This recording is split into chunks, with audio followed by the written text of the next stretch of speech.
I feel like in past years, like you'll push promos and it's like the creative that you thought would do the worst or something super random that seems to work or stick in ad accounts. And like where you find a lot of success in those days is like, hey, like you see something stick early and we'll make 10 more of them in a really quick period of time. And if you don't have a good library of content to do that, you're kind of like throttled with respect to performance. So like that's why I think it's important to think ahead on your promo schedule and then think about like, okay, what does that actually mean for my content? And then like working backwards.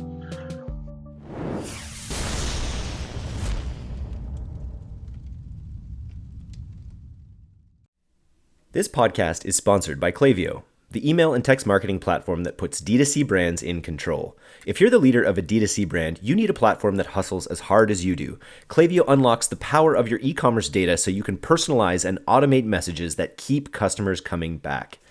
D2C brands communicate with Klaviyo. Start for free at klaviyo.com/DTC. That's KLAVIYO.com/DTC.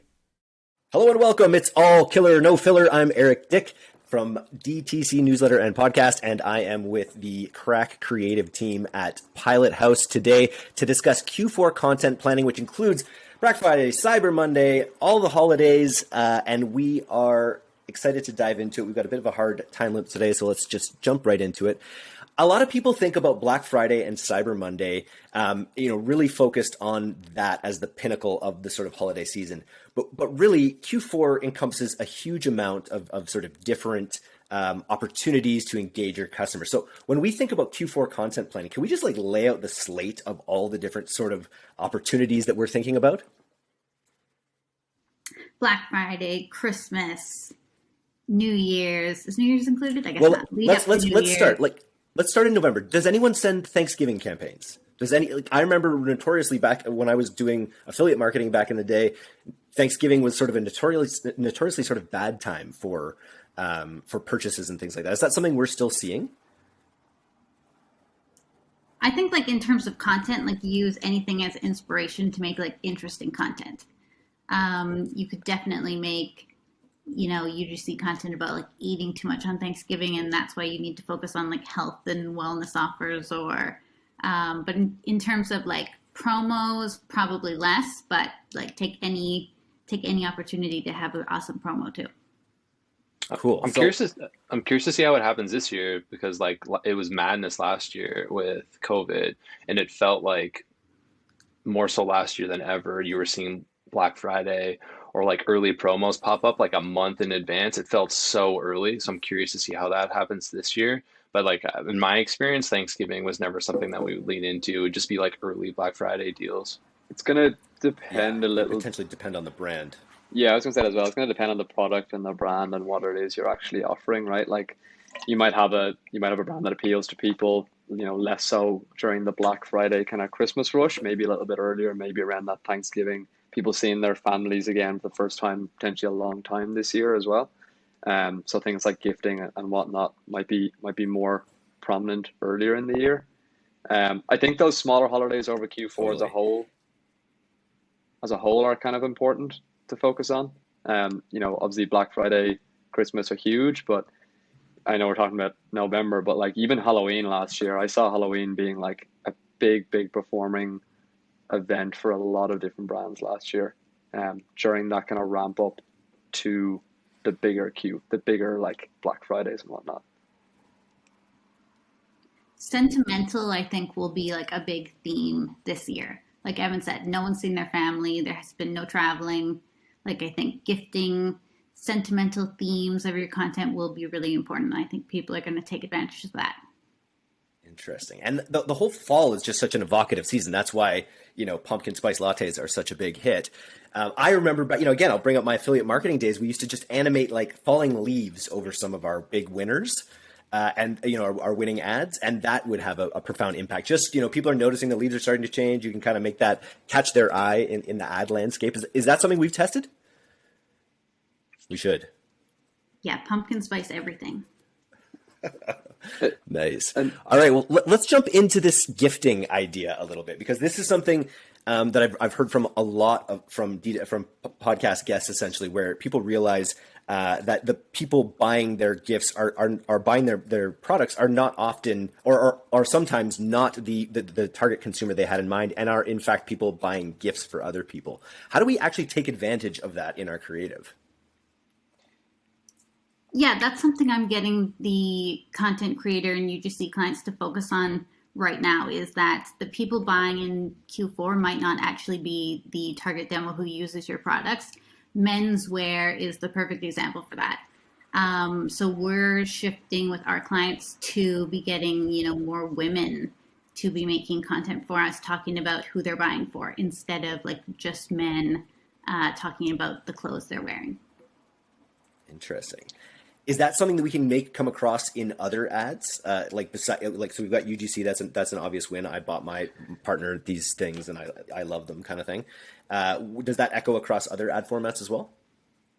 It was hugely successful. Like, we work with a watch brand, and Valentine's Day this year was hugely successful with branded ads. I mean, they funny enough, they were like kind of on the scrappier side of the spectrum, but just challenging like the males in the audience, like, hey, it's coming up. Like, what are you doing to gift for your girlfriend, your wife, your partner, whatever it may be? And it was hugely successful. And it largely was not UGC content. So I think it worked from a branded perspective as well. And that's interesting. That was targeting men to buy their Yeah. Female partners, which often you think of the gifter being not to be sexist or anything, but often you think of the gifter being the woman, thinking more about it ahead of time, at least in my case. Mm-hmm. But it's interesting. It works that way as well. Nice. I think the same thing will work for like Christmas, or just like holiday season this year. Like, I think it's almost like FOMO, like challenging people, like, what's your plan this year? Just getting that messaging out in front of people, especially if if it's further down the funnel and like people are already showing interest in your product. They just need a little bit of a push to increase that urgency. So it's definitely something that you should lean into through copy and messaging. If it's going to be a more sentimental year, maybe there's more on the line for people when it comes to gift giving as well. So that's maybe a sentiment that can infuse the ads. Interesting. Very cool. Yeah, similar to that whole sentimental thing around Thanksgiving, right? Like, I think we're going to see very different trends in ecom this kind of late Q4 Christmas period, right? Where people are going to have that opportunity to like shop in store again, and there might be a little bit more focus on maybe like in-person gifting rather than delivering it to somebody. But I think that has to be reflected in the creative and the content that you do as well. So like, it could be a UGC thing focusing on having it delivered to you very quickly and having it delivered gift wrap, so you don't have to wrap it yourself. All these kind of things that just add that extra bit of value to the customer who's going to be buying it, but in the perspective of buying it as a gift for somebody that they'll be able to actually give them in person, as opposed to just ship it to their house on the other side of the country. I love it. And we're always looking for ways for ads to meet people where they are. They're always going to be more effective the more they can speak to them. And we've even just seen, and I know we've run some good examples of promos that actually sort of just, I'm trying to remember what it was. It was one of the promos that we ran for one of our brands, and it was essentially one that was like a gift giving operation to a specific segment of their operation, potentially to nurses or things, or something sort of within their customer base. And they ended up getting press on it. Is that like what kind of promos are we thinking about in Q4 this year the most? What are going to be the most effective? I think Sentimental, the nurses example is a great one. You haven't seen your family, buy 2 for 1, get one for you and a friend. I think those sorts of messages will be strong this year. I love it. I am very interested in. I remember people last year. We brought this point up earlier of Black Friday, Cyber Monday promotions happening up to a month ahead of time. And I remember the sentiment at that time I heard, anyways, was, "Oh, this is kind of a special year because of all this disruption, and that's why this is happening, and that we may not be able to do this every year." I'm really interested to see. Are we planning to be launching things up to a month ahead of time as well, or are we going to more see how it goes? Yeah, I'm seeing a lot of people, trying to plan like their whole trying to plan their Black Friday, for example, like right now. Because what it does is it gives you that opportunity to test different types of content in advance, right? And the name of the game being like testing a variety of different content, different styles, different messaging angles, things like that. Anything you can do ahead of the actual rush when CPMs are still a little bit cheaper, the better, right? Because it'll give you learnings, it'll give you momentum going into those busier times, just ahead of schedule. Is the idea you want to be testing less during those actual times? So you really want to be going into those, or are you going to be testing about the same amount all the time? Halloween is a good test. Like, test two offers you think you might use for like Black Friday, Cyber Monday. See how they work on Halloween, and then like adjust from there. Is how I know a lot of brands do it. Or like start your VIP list sale, now. I like this too, and I like this idea of early bird and VIP sales opportunities, because are these, if I understand them, are they things that you do on, sort of just to bolster the sale itself? So it's essentially you're going to have the sale, but then you add on to it with a little bit extra prestige with your best customers by having this like early bird opportunity. Am I getting that right? Yeah, I know we've done a lot of list building in like weeks leading up to Black Friday. So teasing deals and getting people for early signups so you can build your retargeting list come like, the heavy CPM days for sure. I know that's been an effective strategy in a couple of brands that we're working with. But yeah, it's almost like we've done a weekly cadence where you do kind of weekly drops of like teaser promos that lead up to what is positioned as like the massive Black Friday sale. And you kind of see like ebbs and flows and like hype build up for that big Black Friday event. Very cool. We always talk about testing on this podcast, about the amount, how many brands like out there might underestimate how much, you really want to be testing kind of going in. Like, how do we manage the quality versus the iteration that we try to achieve with our clients? I mean, it's quality versus iteration. Well, I don't know. I feel like from my experience, like Abby talking about, sitting down with clients and planning out what your Q4 looks like, and a lot of that's based around promo schedules. I feel like that's really important depending on the size of like your brand and your ability to create content. It's really ability to have an understanding of what your promo schedule is going to be and what SKUs or products you want to focus on. So you can actually look at your library of content and say like, okay, do I actually have enough content to support all these promos? Because honestly, like, I don't know if you want to touch on this, Ev, but I feel like in past years, like you'll push promos and it's like the creative that you thought would do the worst or something super random that seems to work or stick in ad accounts. And like where you find a lot of success in those days is like, hey, like you see something stick early and we'll make 10 more of them in a really quick period of time. And if you don't have a good library of content to do that, you're kind of like throttled with respect to performance. So like that's why I think it's important to think ahead on your promo schedule and then think about like, okay, what does that actually mean for my content? And then like working backwards.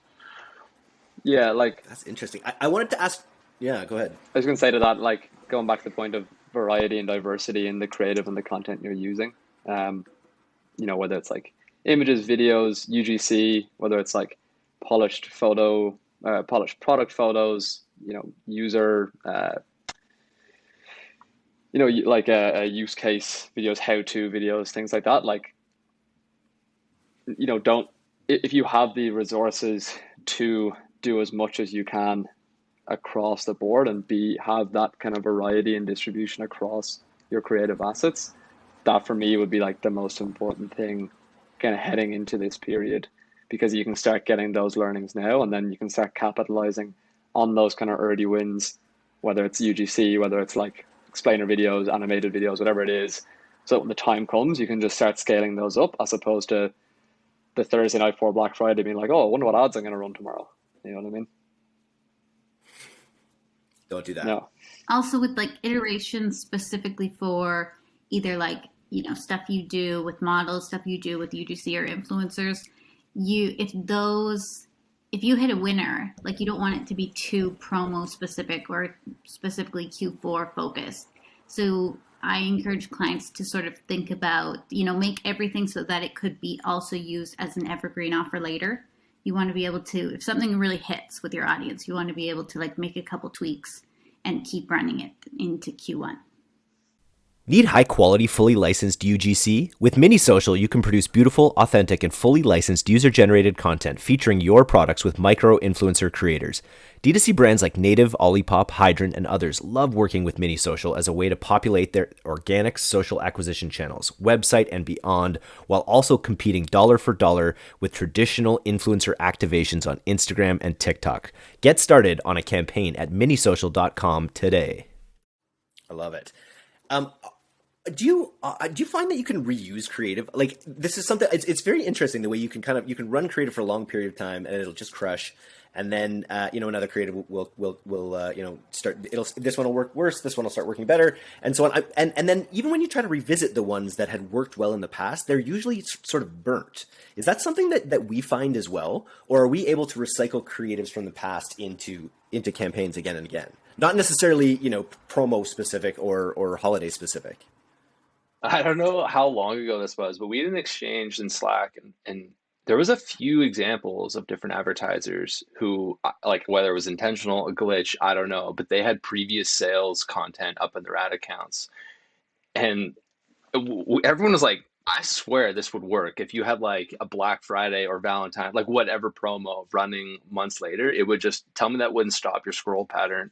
So whether that was an intentional or not, I don't know. But I know, like, just generally speaking, our buyers always revisit old content that crushed in months, years past, and see if you can get some engagement like down the road.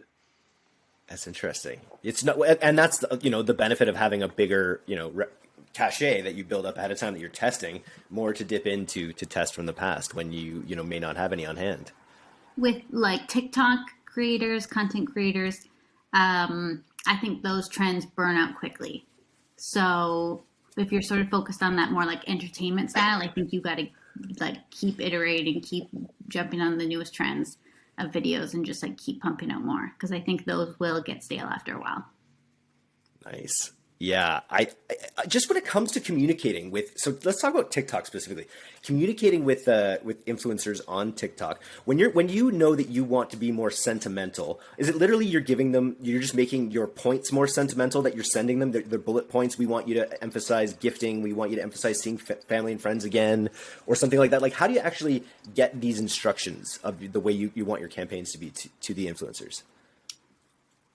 We give them pretty detailed instructions. Like almost everyone we work with, we will get on a phone call with them and talk, like bounce around ideas.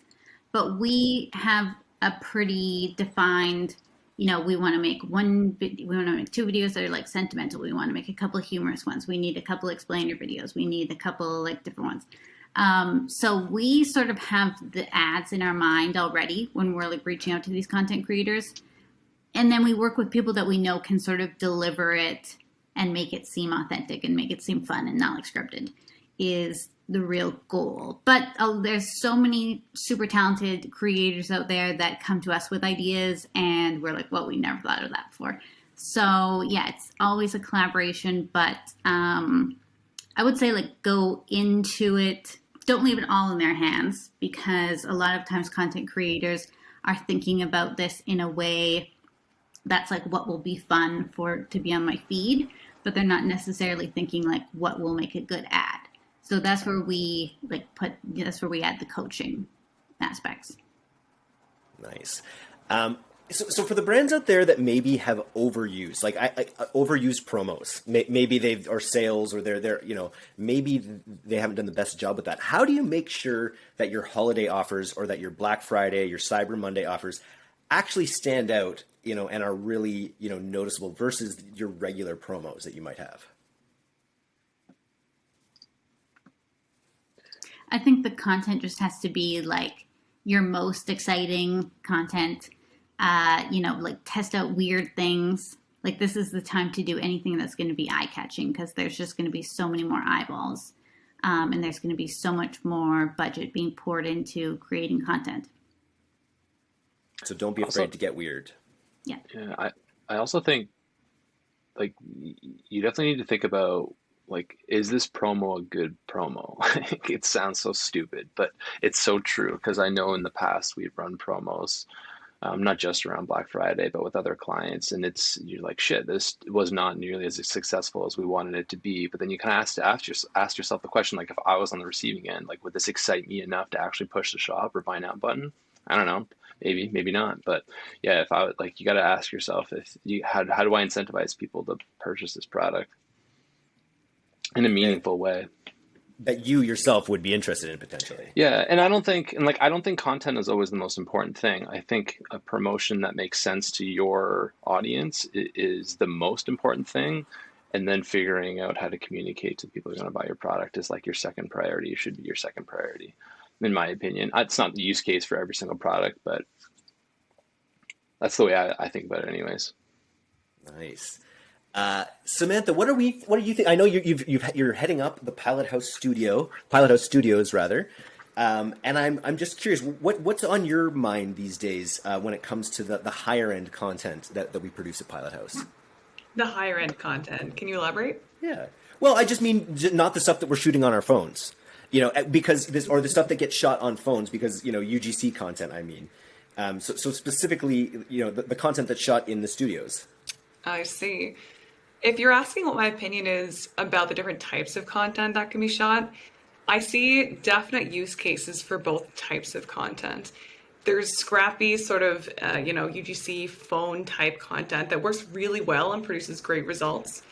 And in other cases, like professionally done content with, scripts, videographers, photographers, that's exactly what you're going to need to move the brand forward.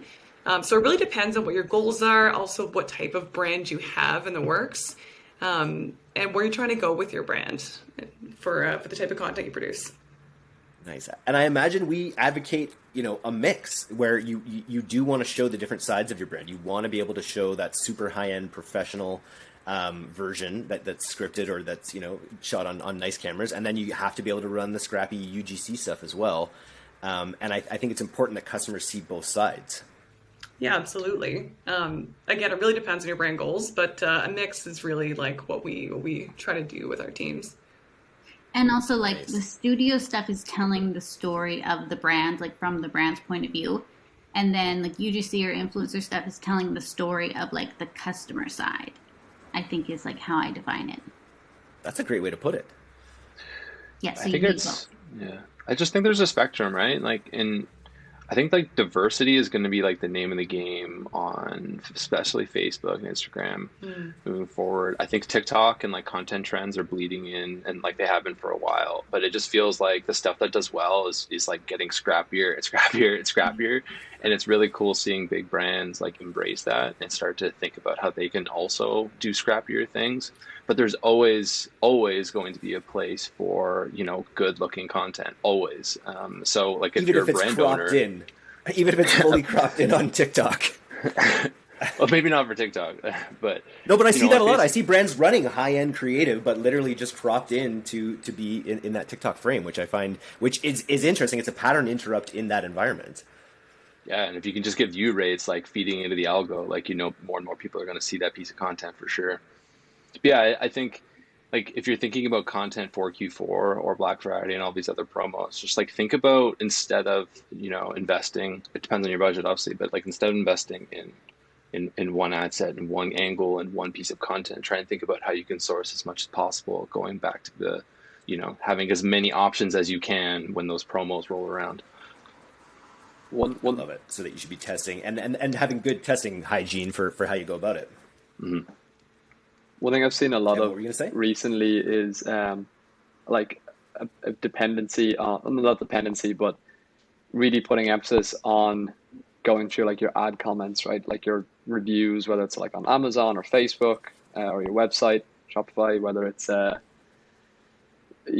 comments that you're getting on Facebook, on TikTok, whatever it is, going through those as sources for inspiration for angles and content is huge, right? Because that's directly from potential customers or previous customers. It's directly from people who are prospecting customers who might have an objection, and then you're gathering that information directly from the source. And if you start doing that for a while, you'll start seeing trends that you can start adapting your creative toward, and even using comments and reviews in actual creative as well, and obviously your post-click experience too. in influencer scripts and things like that, where you're actually using, because those are authentic sentiments. And so you can definitely build those into the things that, you know, how people talk about your product. This happened recently just about the podcast, where we had someone write to me and say how they thought about the podcast. And then we put that into ads, and it actually was one of our top performers.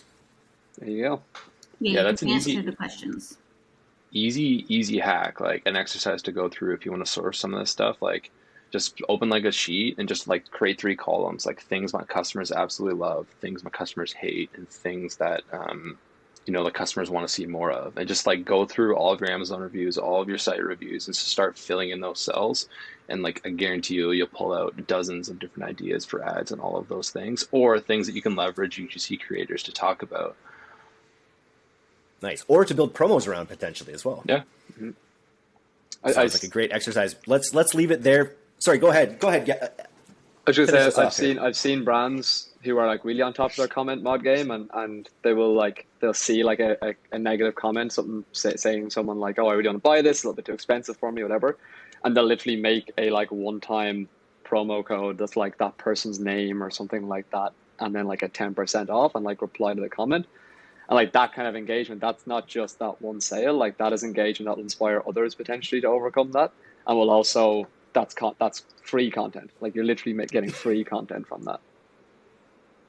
You run that as an ad, and it's gonna do well. I still want to see more people trying first name specific campaigns. Like today, you know, like today we decided to give everyone named Steve a free product or 50% off. I feel like that's a really underused, you know, everyone has that data. Everyone loves hearing their name. Why don't we build that into more promos? So if you're listening to this out there, you run a name promo, and hit me up and tell me if it worked. Sound fair? RIP to all those people with unpopular names. Yeah, that's right. That is pretty namist of me, actually. So, Or do like a deep fake where it'll say anyone's name. It'll populate anyone's name. Ooh, I like advanced it. AI. That Nestle podcast was talking all about digital humans, so we'll just have to spin them up so they can run promos for us. Anyway, I want to thank everyone for coming on the podcast today. Have a great rest of your day, and we'll chat with you all soon.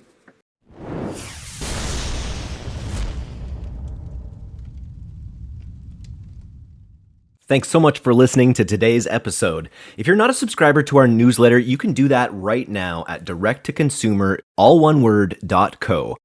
I'm Eric Dick, and this has been the D2C Podcast. We'll see you next time.